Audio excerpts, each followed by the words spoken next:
Meu... Tô embolando na bola da embolada, minha voz tá embalada na balada do embolar. Tô embolando na bola da embolada, minha voz tá embalada na balada do embolar. Velhas Rimas Novas é o nome do projeto contemplado pelo PROAC do Governo do Estado de São Paulo, por meio da Secretaria de Cultura e Economia Criativa, no edital de ações de incentivo à leitura. Durante os próximos 2 meses, vocês poderão acompanhar as atividades do projeto, que será constituído de um ciclo de 10 aulas sobre a poesia popular brasileira, 3 palestras e um conjunto de conversas em podcast com poetas, cancionetistas, cantadores, etc., que se expressam por meio de gêneros e modalidades presentes nesse ramo de poesia. Trata-se de uma poesia presente em todo o país, mas que tem, principalmente na região sertaneja do Nordeste brasileiro, um local de prática e cultivo contínuo. E agora honradíssimo em conversar com a querida amiga Cida Pedrosa. Cida, eu estou começando da seguinte maneira: ao invés de eu apresentar a pessoa, eu estou pedindo para que o próprio entrevistado ou conversante se apresente. Oi, eu sou Cida Pedrosa, eu sou poeta, nascida em Bodocó, sertão do Araripe pernambucano, um sertão bem distante do mar, e onde já foi mar, porque lá teve um lago de sal bem grande que tinha muitos peixes, antes do mundo se partir da forma que a gente conhece hoje. Até hoje nós temos fósseis de peixes e de dinossauros. Então, eu sou de um lugar mágico, um lugar originário, onde tinha os índios cariris, muito fortes na sua luta, e um lugar também para onde foi tudo quanto é desvalido e pessoas que estavam em busca de um tempo e de um lugar novo. Eu sou mãe de Francisco, de Vladimir, companheira de Seno Ramos, e a coisa que mais me comove na vida é a arte. Pronto, então, resumiu bem, né? Então, falando da arte, como é que a arte se assenhora de você? Como é que ela chega para você? Nasci no sítio Chico Lopes, um sítio que não tinha energia, que a gente era quase uma cidadela. A gente fazia sabão, a gente comia basicamente o que plantava feijão, guardava para o ano todo, plantava milho, guardava para o ano todo. A carne era a carne de bode, que nós tínhamos o bode, de galinha, que nós tínhamos a galinha, o porco, que nós tínhamos o porco. A única carne que comprávamos fora era a carne de boi. Então, eu morei numa cidadela. E sou a 15ª filha de um pai e de uma mãe que fizeram 15 filhos. E meu pai também teve mais outros filhos, mais 6. E nós éramos, assim, muito juntos, todos. E meu pai contava muita história interessante. História muito de aventura. E minha mãe contava história de tristeza. E cantava muita ladainha também. E tinha uma pessoa que eu sinto tanto não ter podido gravar ele, não ter tido a clareza do quanto era importante gravar esse homem. José Pedro, ele era um contador de histórias. E ele era uma pessoa que fazia coxos, vasilhas para os bichos comerem. E fazia porteiras também, então era um serralheiro. E ele ia muito na minha casa. Quando ele ia na minha casa, na nossa casa, ele era recebido como o grande artista. E a gente preparava fogueira, e se ele ficasse 6 dias na nossa casa, eram 6 dias de muitas histórias. Ele subia num banco, ele pulava, ele era um saltimbanco. E aí ele contava as histórias incríveis, que depois eu descobri que muitas delas eram os cordéis de Leandro de Barros, que, na verdade, ele contava em narrativa, não em versos. Ele pegava, por exemplo, a Princesa da Pedra Fina, ao invés de dizer ela de forma versica, ele pegava aquela história e contava aquela história e encenava. Menino, eu tinha uma história que ele contava chamada O Laço do Cão. Essa história é uma coisa tão incrível que eu vim para Recife com 14 anos. Quando eu fui ver o filme de e Pasolini estava no cinema. Um dos contos, que é o conto de Chantebu, um dos contos era o Laço do Cão. Disse, meu Deus, como o seu Zé Pedro soube disso. Veio Além Mar, história contada oral, e seu Zé Pedro sabia uma história que eu aprendi e que depois eu vi Pasolini contar. Meu pai cantava uma música para mim que a gente chorava e eu pedia, cante de novo, que é a canção do Antonino, que canta assim: bom dia, senhor mestre, como vai, como passou? Estou pegando já o fim. Vim pagar o seu pavão que Antonino matou. Vim pagar o seu pavão que Antonino matou.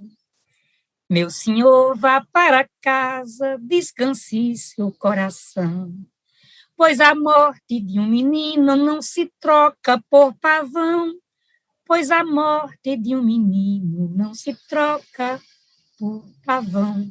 Então ele cantava isso, e eu chorava e pedia para ele cantar de novo, todos nós.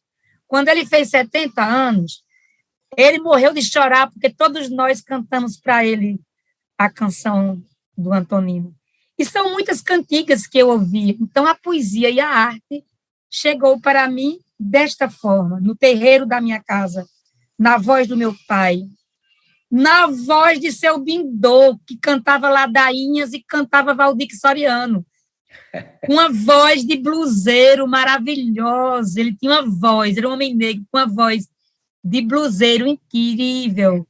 No berrante do meu irmão, que tocava berrante, e que sabia uns versos de Augusto dos Anjos, e dizia para a gente, meu irmão vaqueiro, seu Antônio Bill vaqueiro, que sabia dizer aboios. Foi assim que a arte chegou para mim. Mas que forma bonita, né? Que ela chegou, né? Foi muito bem recebida, né? E você cantando o romance de Antonino, eu conheço esse romance e provavelmente a ascendência dele é antiquíssima. Vem dentro da mala do romanceiro, né? Dos romances ibéricos nascidos na Idade Média, a partir das gestas chamadas de carolíngias, né? Ligadas às façanhas de Carlos Magno, e veio bater com os costados no Nordeste, né? E como era o nome dele mesmo? O meu pai, que cantava para mim, meu pai era Francisco de Assis. Mas... E ele ensinou, a pessoa que contava as histórias era José Pedro, Zé Pedro. Mas você disse o apelido dele a certa altura? Não, é Zé Pedro mesmo. É porque tem um outro cantador, que é seu Bindô. Seu Dindô. Bindô. Seu Pindô. Muito bem, aí você, então, com toda essa ambiência, com todo esse imaginário já se internalizando em você, você vai para Recife. Sim. Você vai para Recife. É isso? É isso. Eu fui para Recife quando eu tinha 14 anos. Eu fugi, na verdade, porque foi assim. Minha irmã ia casar, e a gente veio com meu pai e minha mãe para o casamento da minha irmã. E minha irmã Gigi, até nessa altura só faltavam 2 virem, eu e Gigi. Só que mamãe disse, Gigi vai ficar lá, porque ela já tinha 19 anos, e ia fazer o cursinho para fazer o vestibular, porque mamãe não deixou a gente novinha vir, queria que viesse depois dos 19. E eu arrumei minha mala e trouxe tudo. Quando eu cheguei aqui, eu disse, eu não vou voltar, não. E foi uma confusão, vai voltar, não vou voltar. E meu irmão, que era quem ficava com todos nós, meu irmão Absolom, aí ele disse, mãe, deixa essa pessoa aí que eu vou cuidar dela. Aí eu fiquei. Mas aí eu vim morar com 14 anos. Eu já escrevi umas coisinhas, mas era coisa assim bem boba. Mas quando eu fui estudar no colégio 2001, que era do meu irmão tem uma história de saga incrível, que dá um romance de cordel.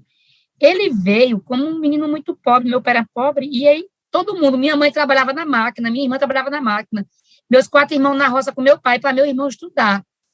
Porque ele se comprometeu com meu pai, que traria todos nós, e trouxe. Depois dele, ele trouxe todo mundo, um a um. Os 15? Não, 5 antes dele, né? Ficaram. Ele trouxe 9. Já é uma conta boa, né? É. Os antes dele trabalhavam na roça. E aí, no colégio que eu estudava, tinha uma efervescência política e cultural imensa. Porque meu irmão era um homem muito aberto e contratava muita gente interessante para ensinar no colégio. Então, por exemplo, eu fui aluna da minha irmã Flor Pedrosa, que era minha professora de literatura, que escreve também, mas não mostra. E no terceiro ano, eu fui aluna de Pedro Américo de Farias, que é um poeta bom. É. Então, na minha sala de aula, eu estudei com Raimundo de Moraes, com Eduardo Martins. Esta turma, tudo é bom escritor hoje. E antes de mim, tinha o Wilson Freire, que estudava lá também. O Wilson conta umas histórias maravilhosas, disse que não tinha como pagar e chegava na sala do meu irmão e fazia... Aí meu irmão dizia, e aí, tu vai passar no vestibular? Vou. Aí meu irmão dizia, passa que aí eu libero tu pagar. Aí ele passou em medicina. Os sertanejos tudo estudavam lá. Eita! Eu só não... Ô, Cida, eu não falei aqui no início da nossa conversa como é que a gente se conheceu, né? Ou melhor, como é que eu a conheci sem você saber que eu estava a conhecendo, né? Eu uma vez estava andando pela Livraria Cultura lá de Recife, eu morando já aqui em São Paulo, mas uma das minhas atividades mais fundamentais era frequentar as livrarias de Recife quando eu ia, né, quando eu retornava lá. E aí eu me deparei com aquele livro seu, que está aqui ao meu lado, Claranã. Estou certo, não é o nome? E aquele livro me impressionou, né? Porque eu acho que foi o primeiro livro de poesia que eu tomei conhecimento de poemas inteiramente construído a partir das modalidades do que eu chamo da corrente cultural popular, né? E com poemas que transcendiam com o ambiente onde essas formas poéticas se enraizaram, né? Então, eu fiquei impressionado pelo seu livro, e depois, conversando com você, eu não conhecia nada de sua obra, né? E lendo o livro, você me relatou que esse foi um livro quase que excepcional na sua carreira de poetisa, né? Porque antes desse livro e posterior a ele, não é? Eu não sei se quem está me ouvindo sabe, mas a Cida Pedrosa é ganhadora do Prêmio Jabuti desse ano, com uma obra em poesia. Qual é o nome da obra, Cida? Me lembre. Solo para Vialejo. Exatamente.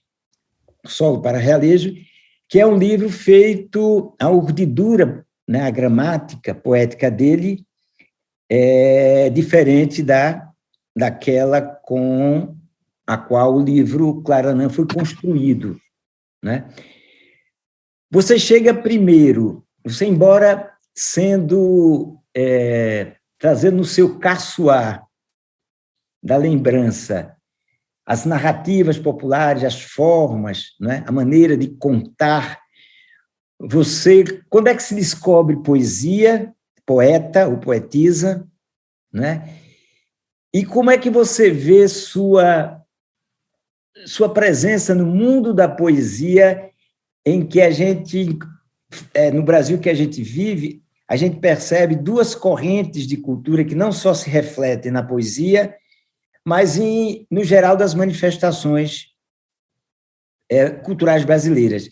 Porque na poesia ainda há um diferencial. Se na poesia a gente tem uma poesia de qualidade que transcende o regional, mas a partir das modalidades dela, né? Se temos aqui do outro lado a poesia chamada de erudita, o que eu prefiro dizer é a poesia da corrente cultural europeia, porque ela faz parte dessa história, né? A gente tem isso na música, esses dois mundos, mas a gente não tem isso, por exemplo, na dança. Na dança, a gente tem a dança puramente folclórica e tem a dança aqui contemporânea e a dança clássica. O próprio teatro, né? A gente não tem... Porque, na verdade, o que você faz com Claranã é se utilizando da sua bagagem intelectual, da sua técnica formal, né? Mas você transpondo os limites do regional em termos de oração, né? O poeta fala sempre que a poesia é o poeta popular, né? Ela é composta de métrica, rima e oração, né?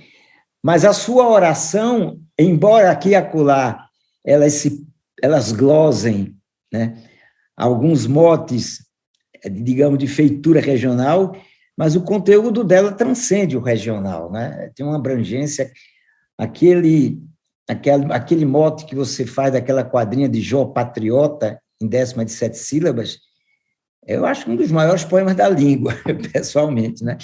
Então, nisso tudo que eu falei, como é que você vê esse seu trânsito entre esses dois mundos, e se você escreve, continua escreve também, dentro das modalidades populares, vamos chamar assim, né, das modalidades firmadas pelo extrato sociocultural popular, né, e se pretende ainda escrever algum livro dentro desse universo? O Claranã é uma das maiores experiências da minha vida, porque eu sofria muito para juntar essas duas coisas dentro de mim. Quando eu vim para Recife, eu fui estudar com minha irmã, que para ela só existia Ferreira Goulart na frente dela. Parecia até que ela não tinha sido impregnada do que eu fui. Talvez porque ela fez letras e tem toda essa influência da modernidade. Pedro Américo só tinha os irmãos Campos. Então, eu escrevendo ali jovenzinha, quando eu botava qualquer rima, aí eles já diziam, não rime cocô com fedor. Eu ficava horrorizada, porque era como se, principalmente, aí eu fiquei muito tolhida ao verso livre, e eu também tinha muito medo de parecer matuta para a turma maluca que eu estava andando, e não tinha ainda a coragem de assumir minha sertanidade. O sertão vinha dentro do conteúdo, da oração dos meus versos livres, mas não vinha na sua métrica. O meu primeiro livro é bem próximo da poesia concreta, uma coisa que eu retomo um pouco em Solo para Vialejo. Isso. Só que meu segundo livro, Nóbrega, não é metrificado, bem metrificado, mas eu namoro com minhas rimas e minhas métricas. Eu vou dizer um poema que eu fiz do Cavaleiro da Epifania, que é meu segundo livro. É um poema bem românticozinho, mas é nessa pegada. Se chama O Cavaleiro da Epifania, e o poema é assim: no alforje trazia ouro e todas as cores do tempo. No corpo trazia mirra e todos os cheiros do vento. De resto trazia incenso enrolado em seu coxim, e sempre de luz prometia fazer um casulo para mim. Ó cavaleiro sem rumo, gladiador das alturas, seguiste a estrela exata, andavas sempre à procura. Com silêncio ungiu meu corpo, num ritual de ternura, acobertando os desgostos e diluindo as agruras. Então, assim, tem uma pegada de lá. A redondilha está aí, né? Redondilha 7 sílabas, né? Está aí, né?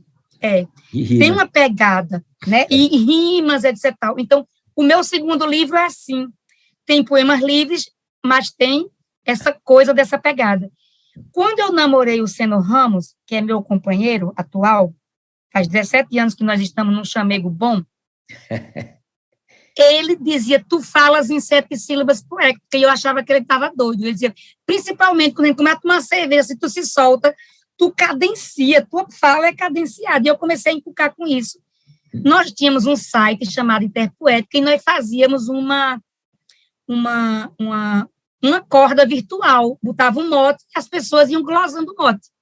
Eu comecei a glosar. E o povo que faz poesia popular começou a dizer, tu fazes bem, Jorge Filó, o Rafael, ó, tu tá fazendo direito. E aí eu me apaixonei de um jeito que eu comecei a construir o Claranã. Só que eu queria utilizar a rima e a métrica, né, das 7 linhas, né, da sextila, da redondilha menor, da redondilha maior, dos decassílabos, né, do martelo agalopado e do galope à beira-mar, das 8 linhas, mas eu queria fazer isso com minha métrica, ou com minha oração, como você disse. Foi a coisa mais linda que você disse hoje. Com minha oração, ou seja, com o meu conteúdo. Eu queria reverenciar todos os mestres da minha vida com o meu conteúdo. Fiz com muito medo, porque às vezes isso é muito fechado, né? Isso às vezes é muito fechado. Mas me entreguei, então tem o Claranã. Eu fiz em 2020, depois do solo, um livro todo metrificado, mas é de Haikai. 5, 7 e 5. 5, 7 e 5. Haikai, 5, 7 e 5. Todo metrificado, né? E eu estou com uma construção na minha cabeça de fazer o encontro de Teresa Costa Rego com Frida Kahlo no céu.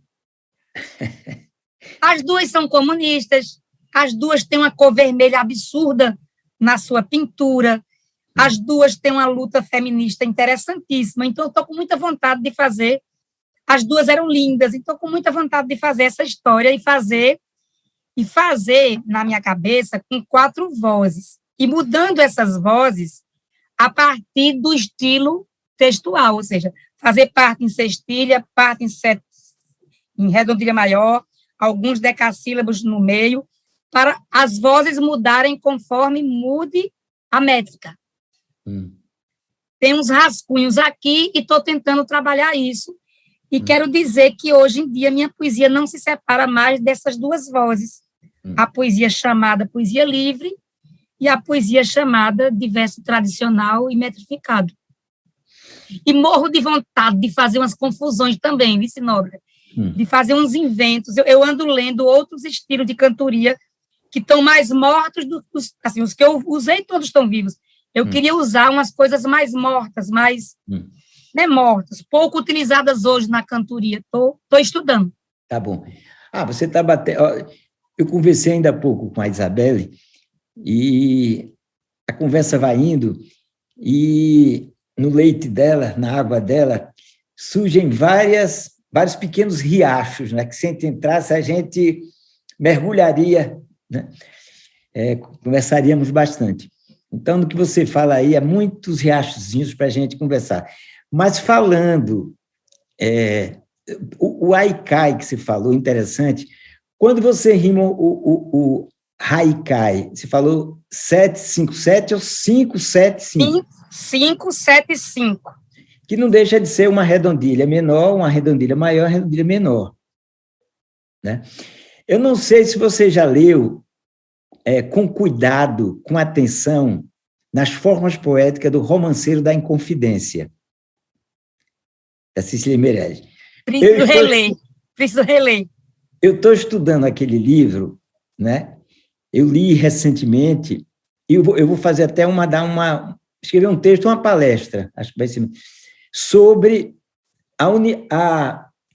o conjunto das formas poéticas que ela usa nos romances, que é uma coisa que passa absolutamente batido em quem escreve sobre Cecília Meirelles. Né? Olha, a base é a redondilha maior, mas tem verso de 6, tem verso de 8, mas o interessante, eu acho que dentro do que você está pensando em escrever, eu acho que seria uma boa visita, né? Porque ela cria rimas, modelos rímicos, que você só vai encontrar na fala dela. Ela, às vezes, pega por exemplo, um romance monorrímico, em rimas tuantes. Depois pega um romance em rimas consoantes. Depois pega um outro romance com as 2 rimas. Depois pega estrofes que tem um converso de 5 sílabas, com 7, com rima aqui, com rima acolá. Já pega aqui com rima mais abaixo. Olha, é uma riqueza. É quase como se ela trouxesse a liberdade, mas a liberdade dentro do universo da estrutura. Eu usei até com a Isabela a palavra costumizar, é quase como ela se costumizasse a poesia dela, né? E, sem querer, Cida, ela se aproxima muito, sabe de quê? Das formas da embolada. E quando você falou aí que está visitando, e eu acho isso uma coisa maravilhosa, porque tem muitas formas que foram cair em desuso, não é? Inclusive, às vezes, com algum refrão, como aquele Coqueiro da Bahia, que você usa em Claranã, e com outros, né? Agora, tem um gabinete que usa 1, 2, 3, 13, tem aquele e o cartão, se o cartão não pega o trem, qualquer coisa, né? Então, é uma maravilha, são tantas as modalidades que, quer dizer, na verdade, o poeta tem, assim, um celeiro para ele navegar, para ele mexer, que é impressionante, né? Ele não se sente engessado, como às vezes, não, a poesia rimada engessa não, velho. Ela cria um campo de batalha que é muito rico, né? Que universo de tensão, de conversa entre a emoção, entre o sentimento, entre a emoção e a lógica, que eu acho muito frutuoso, né? Mas eu não estou, não é para falar de mim, não, é para falar de você. Então, assim, mas o que eu estou adorando ver você falar, e eu tenho a obra completa de Cecília, vou reler, porque eu li muito jovem, o Romanceiro, vou reler. Então, às vezes dão para a gente ler o romanceiro, como eu também, na escola, e as pessoas não vê a qualidade lúdica, mesmo porque, quer dizer, o discurso da poesia moderna sem rima, tudo aboliu, né? Aboliu completamente. Isso parecia uma coisa passadista, uma coisa velha. O fato é o seguinte, é que a poesia dita moderna e contemporânea, ela não se exercita na cidade, em lugar nenhum. Agora você vai para o meio rural, todo fim de semana tem uma cantoria em pé de parede, tem gente que sai de casa para escutar poesia. Isso é uma coisa que a gente tem de ver, quer dizer, poesia foi sempre uma coisa nutrida pela oralidade. Ou seja, acompanhar o jogo da poesia dos poetas, como se fosse eu assisti já cantorias que parece que eu estava num campo de futebol, de vendo como as pessoas torciam pelo aquele poeta, e como a apoteose, o grito, o ru-ru, entendeu? Então, a poesia é uma coisa viva.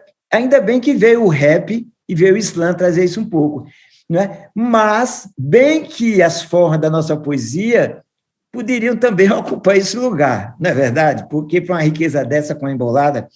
Então, não só lhe convido para... Convido não, você já está visitando, mas eu vou lhe mandar uns versos de embolada, viu? Para você ver a riqueza das formas dessa. E aí, só para fechar, desculpe, você vai encontrar uns pontos de encontro entre Cecília Meirelles e a poesia popular. E eu tenho certeza que Cecília não visitou essas emboladas. Certeza é um modo de dizer, mas quase certeza. Mas você vai ver como eles se aproximavam, né? Então, eu acho que no Romanceiro da Inconfidência, Cecília faz exatamente o que você fez em Claranã, juntando esses dois saberes.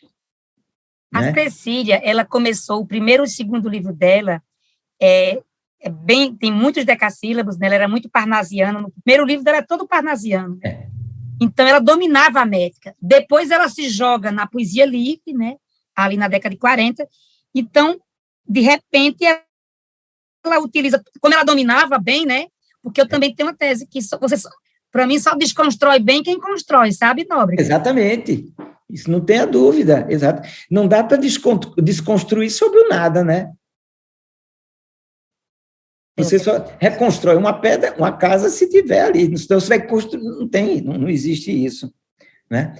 Mas me diga uma coisa, hoje você está num cargo público, né? Saindo um pouquinho sem se afastar muito, que a gente volta para a poesia, você assumiu um cargo de político municipal, né? Como é que você concilia esses dois mundos, o da poesia e o da vida pública, né?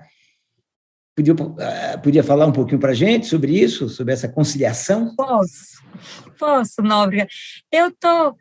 eu estou num momento de aprendizado, assim, eu comecei em janeiro, é muito diferente, é um mundo muito árido, mas como eu sou muito atrevida, eu tenho feito muitos meus discursos e termino dizendo poesia, porque eu tento quebrar um pouco também esta lógica dura da política, de que é uma coisa à parte.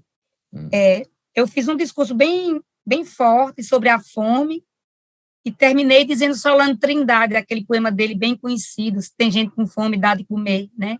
Que é aquele poema, trem sujo da Leopoldina, correndo, correndo, parece dizer, tem gente com fome, dá de comer. E isso paralisou, assim, porque as pessoas não estão habituadas, né? Eu fiz um discurso pelo AME Carnaval e recitei um frevo, uma letra de frevo. Então, assim, eu estou tentando um pouco humanizar essa fala e esse lugar para que ele seja menos árido e um pouco mais emocional, porque ele é muito frio. Mesmo quando as pessoas levantam o tom, o que eu estou descobrindo é isso. As pessoas levantam o tom no discurso, mas é um teatro também. Porque logo em seguida ela vai lá, ó, fulano, com a mesma pessoa com quem levantou o tom. Então, é uma espécie de teatro, que eu não aprendi ainda porque eu sou muito verdadeira. Eu venho do executivo, eu venho do fazer. Agora, ao mesmo tempo, eu acho que é um espaço que nós, artistas, precisamos ocupar. Porque eu acho que se a gente ocupa, a gente luta por nós lá, pelos direitos humanos, por tudo aquilo que a gente acredita que é a liberdade. O que mais nós acreditamos é a liberdade, né? Em tudo que vem dela. E a poesia, eu estou com um problema muito grande, que é, tudo que eu me meto a fazer, eu gosto de fazer bem feito. Isso é um problema meu, sempre foi. Eu digo que é um problema porque você podia ser menos rigorosa. Eu sou muito rigorosa com tudo, isso é muito ruim. Faço terapia há 20 anos e não resolvo. Então, eu sou muito rigorosa comigo. Então, assim, porque eu queria, pelo menos, na semana, que às vezes eu tenho atividade no sábado, deixar 2 manhãs para escrever. Eu escrevi um poema novo. Eu estou escrevendo sobre a morte também. Estou escrevendo sobre a morte. Eu fiz um poema muito longo, eu vou mandar para você ver. É uma coisa muito nova, é sobre a morte no sertão, é uma coisa muito diferente. Tem uma outra toada, eu vou te mandar. E eu queria muito escrever sobre minhas perdas. E para isso precisa concentração, e eu não estou conseguindo conciliar. Por que eu estou querendo escrever sobre essas perdas? Nós estamos vivendo num momento, a morte está presente na gente o tempo inteiro, né? E aí eu estou lembrando de perdas enormes que eu tive na vida. Por exemplo, eu perdi minha melhor amiga quando a gente tinha 13 anos, ela morreu de câncer de ovário, vê que coisa terrível. Então, assim, talvez por a morte estar rodeando tanta gente. Tem uma foto minha, Nóbrega, eu perdi 2 sobrinhas, porque como eu sou mais nova, eu tenho a idade dos meus sobrinhos. Tem uma foto minha, com 6 anos de idade, junto de um caixãozinho de anjo, da minha sobrinha. E essas coisas estão voltando na minha cabeça, e eu estou querendo escrever sobre isso. Algumas são metrificadas, outras não. Então, estou precisando aprender a dosar meu tempo da política e da poesia. Não é fácil. Não é fácil. Mas eu acho que você tem a obrigação de se reservar o direito de pelo menos, você falou 2 manhãs ou 2 turnos, se dedicar ao seu fazer poético, né? Eu acho que a gente tem, Cida, de não ceder à tentação da pressão contínua, né? Eu leio muito, e costumeiramente, o pensador francês Edgar Morin, né? E que completa 100 anos agora, no dia, acho que é 6 de julho, né? E ele é um homem lucidíssimo, não é? Tanto no falar, quanto no escrever, no pensar. E ontem, curiosamente, eu estava lendo uma entrevista que ele deu há 5 dias atrás, de mais um livro, eu acho que é o 3º livro que ele edita dentro desse período pandêmico, né? E ele insiste justamente nessa questão da gente tirar o pé do pedal, ou seja, encontrar uma forma de diminuir, né? Porque hoje a gente vive completamente acossado com o ter que fazer. Se a gente não tomar cuidado, a gente não tem mais tempo para nada. A gente, todo o tempo todo, se for responder todos os WhatsApps, todos os e-mails, ler todas as notícias que a gente gostaria de ler na internet ou na televisão, ou tudo, e não se deixar levar por algumas coisas que fogem disso, a gente se estrepa. Né? Eu, por exemplo, sem querer fazer elogio à própria pessoa, eu encontro na música. Por exemplo, eu não passo o dia, 1 hora da manhã, 1 hora da minha manhã, sentar com o meu instrumento na minha mão. Ou violino, ou violão. Pode-se quebrar o mundo, mas eu não vou deixar de fazer isso. Eu não deixo de ir para a minha academia. Daqui a pouco, quando acabar aqui, eu vou para a minha academia. Vou ouvir música lá de rock, heavy metal tocando, mas não estou nem aí. Vou ter as conversas mais banais com as pessoas, mas vou fazer o meu exercício e vou ficar com a cabeça fora do... Não que eu não goste de estar fazendo, escrevendo, lendo tudo isso, mas não é bom. Não é? A gente tem que fazer algumas coisas que a gente não se sinta pressionado, né? Empurrado a fazer. Então, o Edgar Morin, ele fala que uma das grandes lições que ele está tirando da pandemia, não é nem da pandemia, é dos seus 100 anos de idade, é essa: fugir da pressão, da tentação, da pressão, né? E eu concordo com ele, porque senão, velho, a vida fica infernal, né? Mas corretíssimo. Tu pode me mandar a entrevista? Posso. Posso sim. E outra coisa que se tu pudesse me mandar, eu posso mandar o que eu tenho. Tu tem o texto todo do Antonino? Completo? Tenho. Eu não tenho completo. Eu tenho em várias versões, ou em várias ou em algumas, né? E eu acho que eu tenho até uma versão cantada por uma cantadeira do Rio Grande do Norte chamada... Como é o nome dela? Ela faleceu. Era uma negra assim bonita, fumava um cachimbo. Bem, ela editou um conjunto de romances, editou não, foi gravado, eu acho que por volta de 60, 70 histórias que ela, sobretudo, cantava, embora algumas ela misturava o canto com a contação, né, como fazia lá o seu mestre. E eu acho que ela canta o romance de Antonino. Né? Meu Deus, eu vou morrer de chorar. Eu vou mandar para você. Eu acho que o ideal seria se eu mandasse outros romances também, para a gente ver se algum dia... Mande, vamos fazer uma coisa juntos. Né? Você sabia, Cida, que o Grande Sertão Veredas provém de um romance popular? Não. Pois é. Não. A mulher que se veste de homem, de Adurim, você deve ter lido, ou pelo menos... Li 2 vezes e estou querendo ler de novo. Pronto. E Adurim corresponde à figura central de um romance semelhante ao de Antonino, que é o romance da donzela guerreira, ou a história da donzela que foi à guerra, que é um romance talvez mais antigo do que o de Antonino, e que é muito bonito. Eu vou mandar para você também esse romance, né? E esses romances foi que tem uma grande função na construção do folheto, né? Como você deve saber. Mas, olha, para a gente fechar essa conversa aqui, porque daqui a pouco está na hora, mas antes eu vou querer que você declame algum outro poema seu. E eu vou terminar depois, não aqui agora, eu vou gravar também um poema seu, talvez aquela canção do Coqueiro da Bahia. Ih, eu vou ficar bestinha! Não é? Que honra! Não é? Então, o seguinte a gente vive num mundo hoje em que tudo está acorrentado, né?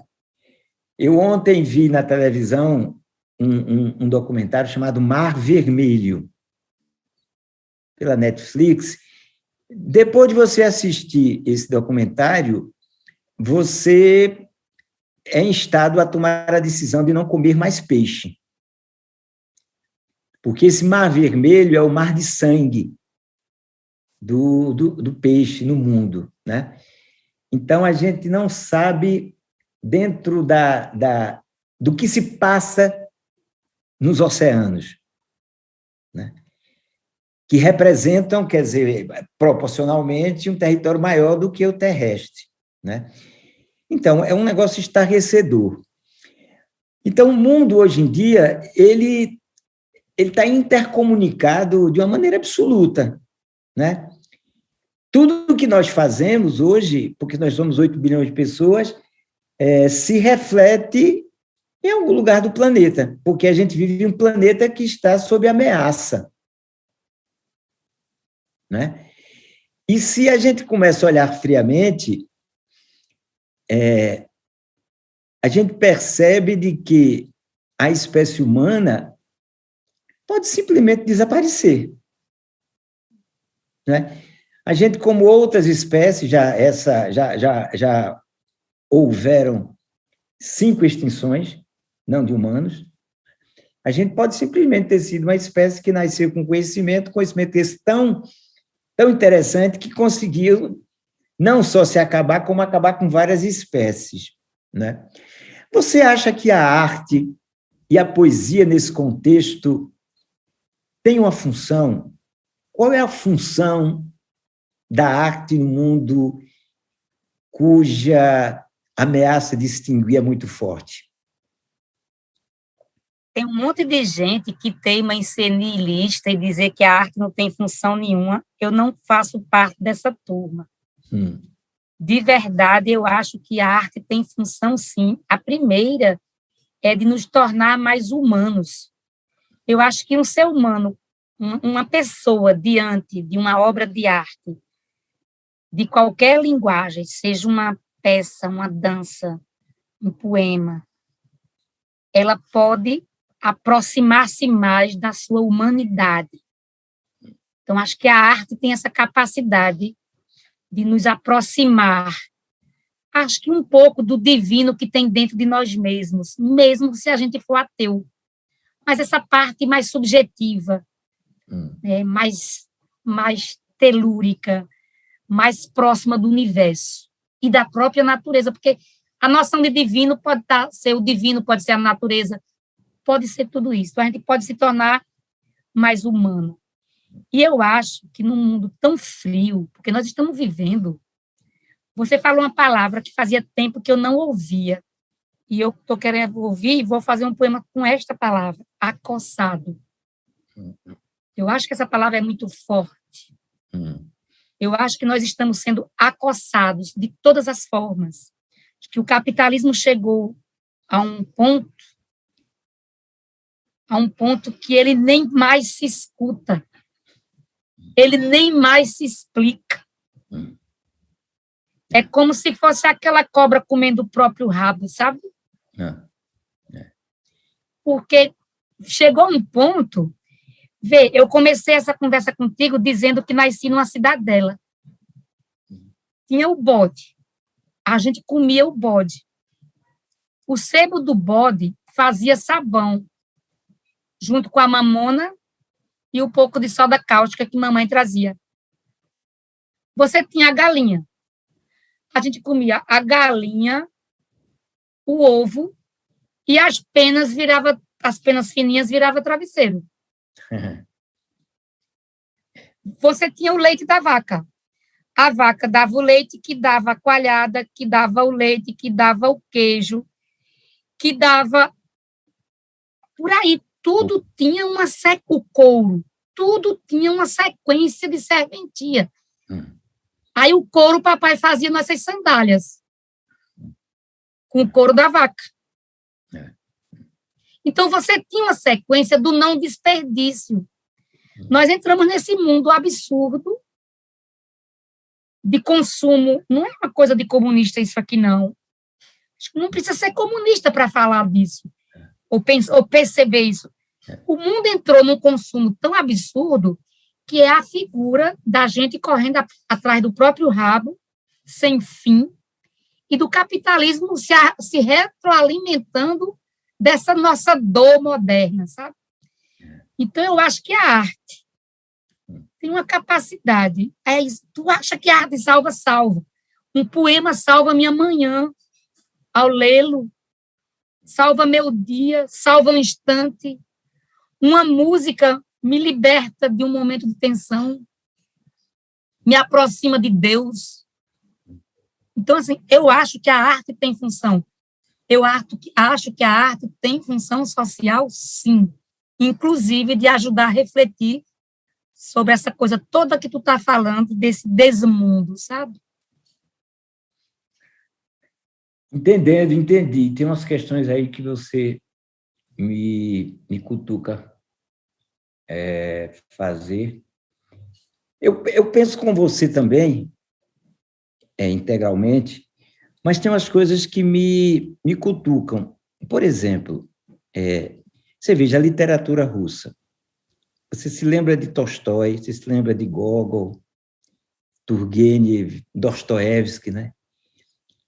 Mas ao mesmo, aí você diz, era de se pensar que uma literatura, Mayakovsky, Eisenstein, músicos, era de se pensar que uma literatura, que uma arte dessa fosse ajudar as pessoas a ter uma consciência mais elevada do mundo.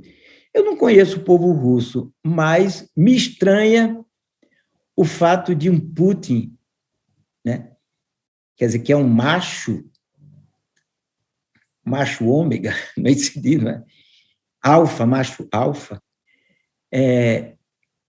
ter uma adesão da quase totalidade da população. Quer dizer, na verdade, se a gente fala capitalismo, a gente pode dizer também, quase como sinônimo, que capitalismo representa a hipertrofia do masculino, do espírito da testosterona. Né? Quer dizer, na história da humanidade, predominou essa via, a via do poder pela força, e que Bolsonaro representa, assim, a medida, quer dizer, é a própria hipertrofia exacerbada da força pelo autoritarismo, ou seja, do poder pelo autoritarismo, e não pela verdadeira consciência paterna, né? É verdade, eu acho que a gente precisa de um pai, eu acho que o país precisa de um pai. Não é à toa que o povo do seu inconsciente reverencia figuras masculinas, né? Mas o masculino não pode ser visto como um ditador, como um cara que vá ajudar a construir a nação pela força, mas tem que ser pelos elementos que complementam aquele outro, porque nós temos um feminino muito pródigo. O feminino brasileiro ou seja, que se reflete na nossa capacidade de aquiescência, né? Até no nosso linguajar, Pedrinho, Pedrão, né? Chorinho. Então, quer dizer, a gente tem uma natureza complacente, né? Que eu dou muito valor, que eu dou muito peso às populações rurais, aos negros, né? Aos bantos, à família banto, aos portugueses que vieram do norte de Portugal. Então, a gente tem esse lado, mas, ao mesmo tempo, ele tem um outro lado que vem com todo o peso da civilização ocidental, que quer esmagar, né? Esse outro lado. E isso quer dizer, eles não vão parar de roer o osso, não. Né? Você imaginar que existe pessoas que têm, quer dizer, que têm fundos bilionários, quase trilionários. Não sei, eu vejo essas pessoas que, eu acho que no futuro, se a humanidade sobreviver, esse pessoal vai ser considerado, talvez, não vou usar uma palavra muito forte, não, como genocida, mas veja, se uma pessoa tem 40, 50 bilhões na sua conta, entendeu? E vários tantos estão passando miséria, estão morrendo de fome, que conta é essa? Que falta de humanidade é essa? Né? Então, é difícil entender, né? Como é que certas... Estava vendo agora, tem ricaços que compram, que querem vender iates de 80 milhões de dólares. Um negócio desse, né? Já começa a trazer o quê? Um desequilíbrio mental em quem toma notícia dessa, né? Esquisito. Então, quer dizer, a arte tem aí uma função muito grande, né? Mas quem não sabe se ela vai dar conta, né? Não sei se ela dá conta, não sei se a espiritualidade dá conta, não sei se nossa luta, que somos progressistas, dá conta, mas como eu sou dialética, eu acho que a vida nesse jogo de xadrez de força complexa não dá para ficar só parado, e a arte é um dos elementos, é um dos peões dessa história. Acho que a arte é um dos peões dessa história, como as boas religiões também são, porque não só tem religiões más, não só existem espiritualidades ruins, como as boas construções filosóficas estão nesse peão de xadrez, como a turma, como você falou, como um povo quilombola que está ali se juntando. Agora, não é um jogo de Poliana, eu li Poliana quando eu era menina, mas não é. Eu não sou poliana, não faço o jogo do contente, muito pelo contrário. Eu tenho clareza dessas mazelas inteiras. Como diz um amigo meu, eu negrito essas mazelas inteiras. Mas eu tenho uma vontade enorme de continuar lutando, e a minha luta se expressa na sua melhor forma pela arte. Muito bem. Quando você falava e ouvindo atentamente, eu fiquei na dúvida se perguntaria o que eu vou perguntar, o que eu decidi perguntar. Eu pressinto em você uma pessoa de espírito religioso, né? É o que você fala. Como nunca nós conversamos sobre isso, mas você me dá umas pistas de uma pessoa do mundo religioso e talvez do mundo cristão, ou aparentado, não sei, aí você é que vai falar. Você não acha que... eu não vou nem falar do mundo dos evangélicos, falando assim, né, que virou, quer dizer, muitas dessas entidades viraram empresas, né, são empresas de tirarem dinheiro, né?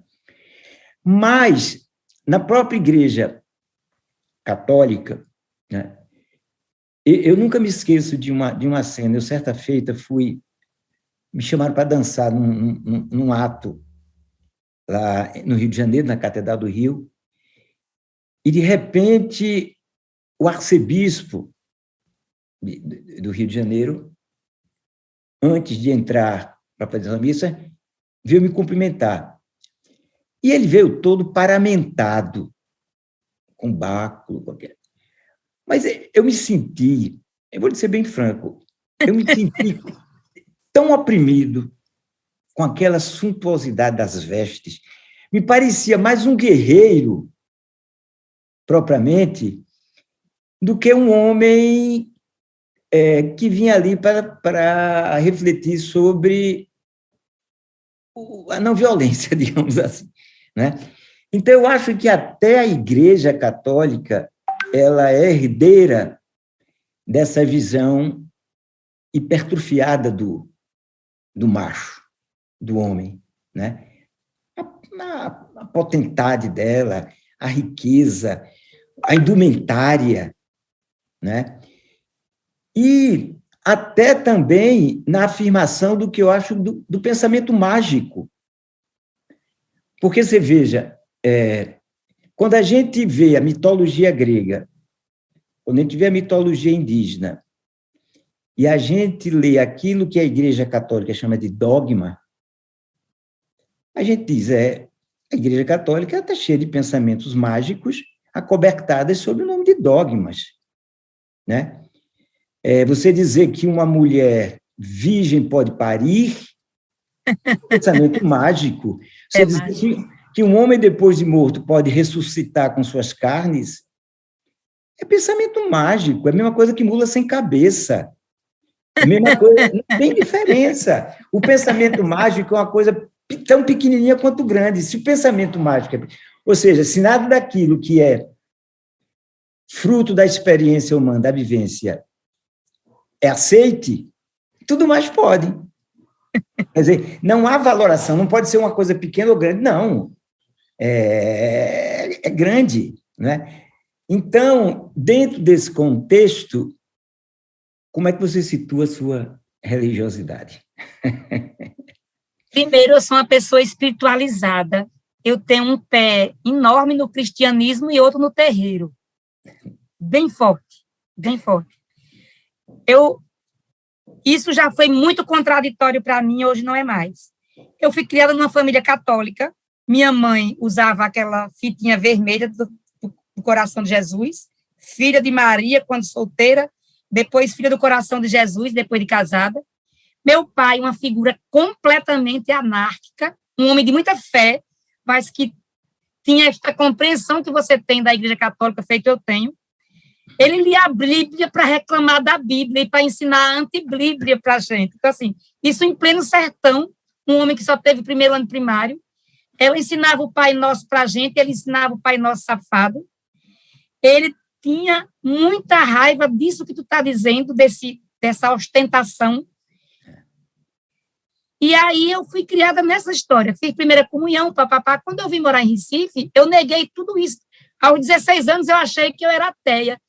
Quando eu fui trabalhar na zona rural, eu fui ser advogada do Centro de Defesa de Direitos Humanos da Diocese de Palmares, que é o braço rural da Comissão de Justiça e Paz de Dom Helder. Quando eu me encontrei com a teologia da libertação, eu me encontrei com o meu Jesus de novo. E me encontrei com ele de uma forma extremamente irmanada e ecumênica. Mágica, como você está colocando. Então, na magia do meu Jesus, cabe todo o terreiro, os orixás, a religiosidade de raízes de indígenas, cabe toda essa história, porque e eu pensava, ficava com vergonha, como é que uma comunista pode dizer que acredita em algo superior que não seja a dialética e a teoria do marxismo científico? Acredito numa liga. Eu não sei te explicar, mas eu acredito que eu estou aqui contigo e tem uma energia, sabe, nos bulindo, nos cutucando. Então, eu fiquei tranquila, porque eu vou para a festa de Oxum e quando eu estou precisando de outras coisas, eu vou na missa de Frei Aloísio, que é um frei incrível, que faz a luta dentro da igreja, a luta pelos pobres dentro da igreja, e aí eu me sinto bem lá recebendo a hóstia dele. E também me sinto bem colocando alfazema no meu pescoço todo dia de manhã para me proteger, sabe? Acendendo os meus incensos esotéricos. Então, eu sou essa figura misturadíssima, com muita tranquilidade, sabe? Adorei o que você colocou dessa coisa da macheza. Fica muito, olha, quando você vê um bispo com aquele negócio na cabeça esquisitíssimo, ele é um guerreiro. Aí, quando você lembra da figura de Dom Helder, quando você vê a roupa de Frei Aloísio, quando você via Dom Reginaldo Veloso lá no Morro da Conceição, é um outro olhar. É um outro olhar. Então, assim, por isso que eu acho que essa turma que congrega essa energia para o planeta ficar bem, ela faz parte desse nosso tabuleiro. Esse povo das indústrias das religiões, seja ela, eu estou vivendo isso na Câmara. A Câmara de Vereadores do Recife tem uma turma protestante e católica que são conservadoras e meia. Estão lá para defender o oposto que Jesus pregou. Eu adorei tudo que tu colocou. Eu sou uma pessoa que me afilio às espiritualidades várias. Eu me iniciei no Reiki, tenho uma pedrinha de Reiki da minha iniciação. Hilda Torres, que é uma atriz que eu gosto muito, que é extremamente espiritualizada, ela fez um banho em mim no Rio e me deu uma pedrinha, eu carrego na minha bolsa. Ao mesmo tempo, eu tenho uma semente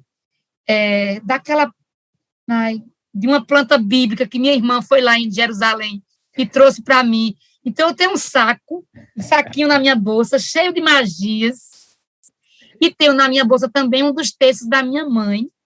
Minha mãe morreu com esse texto, e um lenço do meu pai, porque eu não posso esquecer do meu pai nunca, que me ensinou essa liberdade de pensar. Ele rezava o Pai Nosso dentro da rede, nu, porque ele dormia nu. Aí minha mãe chegava: Assis, que vergonha, como é que você está lendo, rezando aí nu? Aí ele dizia: eu quero saber o que é que Jesus Cristo tem a ver com minha bilola, ele tem a ver com meu coração. Eu acho isso genial. Então, nós fomos criados lá em casa com essa magia. Então, eu acho que eu faço parte dessas duas coisas hoje, com muita leveza. Tenho 2 filhos que se recusam a acreditar em qualquer coisa, embora os 2 sejam a representação desses meus 2 mundos. O meu filho mais velho é Francisco. Então, é meu lado cristão, porque eu amo muito a história de São Francisco de Assis. E meu filho mais novo é Vladimir, por conta de Mayakovsky. Então, tu imagina que eu convivo, aí eu acho que eu me apaziguei no nome dos meus 2 filhos, e fica tudo dentro de mim misturado, e eu estou feliz. Cida Pedrosa, bacana, viu? Fiquei muito feliz aí com essa conversalhada, com esse seu depoimento, e certamente as pessoas que estão nos escutando estão degustando, né? Se emocionando com o que você está falando. Então, eu quero te agradecer muito, viu, por essa sua presença, a sua entrega, gentileza de atender ao meu pedido. E queria que você terminasse, se possível, com um poema seu, e queria mandar aqui especialmente um beijo para sua irmã, para Silvana Pedrosa, né? Ela vai amar receber esse beijo. Que eu a conheci muito antes de você e só vim saber que ela era sua irmã quando nos encontramos pela primeira vez e você me relatou que era irmã da Silvana Pedrosa, que eu tenho muito boas lembranças dela, né, quando trabalhava em Recife, quando fazíamos coisas juntos. Tá bom, querida? Então, um bom dia para você, uma boa tarde, uma boa noite, e nos deixe com um poema seu, por favor. E se quiser falar alguma coisa para se despedir, fique à vontade. Então, gratidão pelo espaço. Parecia que eu estava no terreiro, no sítio Chico Lopes, conversando com um dos compadres de meu pai, e eu sendo uma das comadres dele também. Foi muito bacana isso aqui. Gratidão. Obrigado. Eu vou dizer um poema assim. Esse som ancestral que me consome tem raízes nas plagas sertanejas, me dá vida a catar longas pelejas, marca alcunha de bardo no meu nome. Cicatriz feita em carne jamais some, é a herança que trago dos meus pais, é a música que flui para os meus ais. Na viola tem sua resistência, na palavra o espaço de clemência, e martela o verso a pedir mais. Opa, não podia fecharmos esse programa melhor, viu? Bonito seu martelo, bonito demais, né? Eu até vou cantá-lo. Ave Maria! Viu?